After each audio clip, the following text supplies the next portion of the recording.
Kementerian Kesihatan ingin memaklumkan kepada orang ramai bahawa pada hari ini Rabu 2 Muharram 1443 Hijrah bersamaan dengan 11 Ogos 2021, 54 kes baru jangkitan COVID-19 telah disahkan di negara ini, yang membawa jumlah keseluruhan kes COVID-19 di negara ini kepada 494 orang.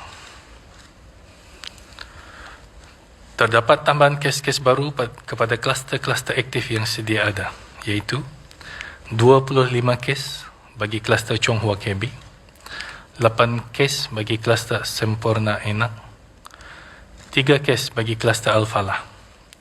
Kluster ini juga telah dikaitkan dengan beberapa kes dari sekolah Frida Radin, dan kluster ini sekarang dikenali sebagai kluster Al-Falah Frida Radin, dan 1 kes lagi kluster total.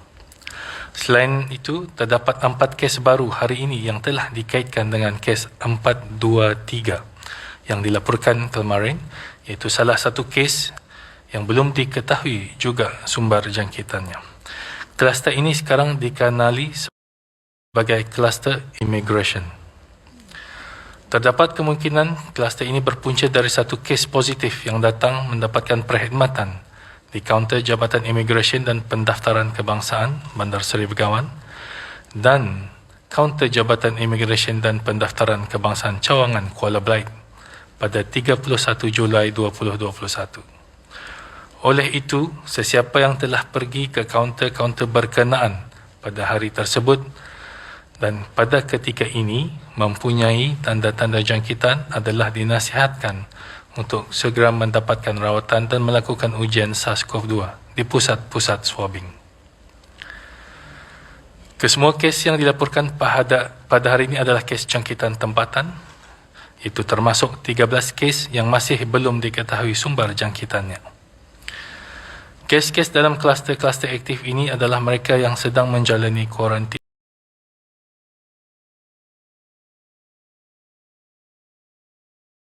setelah didapati mempunyai kontak dengan beberapa kes positif sebelumnya. Pengesanan kontak bagi semua kes-kes baru ini masih giat dijalankan. Semua kontak terdekat yang dikenal pasti akan diarahkan untuk menjalani kuarantin mandatory dan ujian RT-PCR SARS-CoV-2. Sementara itu, 5 kes telah disahkan sembuh di Pusat Pengasingan Kebangsaan yang membawa jumlah kes yang sembuh sebanyak 319. Ini bermakna terdapat 172 kes aktif telah direkodkan di negara Brunei Darussalam. Dalam tempoh 24 jam yang lalu, sebanyak 2,535 sampel telah diuji bagi virus SARS-CoV-2 yang membawa jumlah keseluruhan ujian makmal dijalankan sejak Januari 2020 kepada 162,599 ujian. Dengan keadaan wabak yang semakin menular pada ketika ini, Kementerian Kesihatan sekali lagi ingin mengingatkan orang ramai bahawa walaupun mereka telah menerima suntikan vaksin COVID-19, ianya masih berkemungkinan dijangkiti oleh virus SARS-CoV-2. Tetapi pada kebiasaannya, jangkitan tersebut hanya akan menyebabkan kesan jangkitan yang ringan sahaja. Suntikan vaksin COVID-19 masih merupakan antara satu langkah yang paling berkesan bagi mencegah kesan jangkitan tersebut. Orang ramai yang belum mendapatkan suntikan vaksin COVID-19, terutamanya mereka yang berisiko tinggi seperti warga emas dan pengidap penyakit kronik, ada dinasihatkan untuk menempah slot suntikan dengan seberapa segera.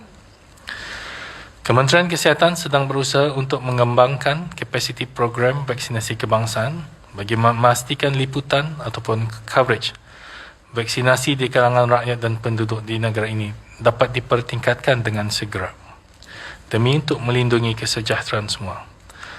Sehubungan dengan itu, sukacita dimaklumkan bahawa pusat suntikan di Learning Development Centre Hospital Seri Begawan Kuala Belait akan ditambah waktu perkhidmatannya bermula esok Khamis 12 Ogos seperti berikut. Hari Isnin hingga Khamis dan hari Sabtu jam 8 pagi hingga 8 malam dan hari Ahad dari jam 8 pagi hingga 2 petang. Sementara itu, pusat suntikan di Hospital Pengiran Muda Mahkota Pengiran Muda Haji Al-Muhtadi Billah Tutong akan berpindah ke Dewan Seri Kenangan Pekan Tutong bermula pada hari Sabtu 14 Ogos 2021. Di kesempatan ini saya ingin mengalu-alukan orang ramai yang belum mendapatkan suntikan COVID-19, khususnya mereka yang berisiko tinggi seperti warga emas dan pengidap penyakit kronik, untuk membuat tempahan mereka. Bagi ibu-ibu mengandung pula, pihak Kementerian Kesihatan juga sedang membuat persiapan untuk memulakan program suntikan bagi ibu-ibu mengandung dalam masa terdekat. Allah yang demikian, mana-mana ibu mengandung yang belum membuat pendaftaran di klinik ibu mengandung adalah dinasihatkan untuk membuat pendaftaran dengan segera. Dalam pada itu juga, sukacita diingatkan sesiapa yang sedang menjalani kuarantin atau pengasingan diri tetapi mempunyai tempahan slot suntikan COVID-19 adalah untuk tidak menghadirkan diri ke pusat-pusat suntikan. Tempahan suntikan tersebut hendaklah dibatalkan dan tempahan baru boleh dibuat melalui aplikasi BruHealth atau dengan menghubungi talian kesihatan 148.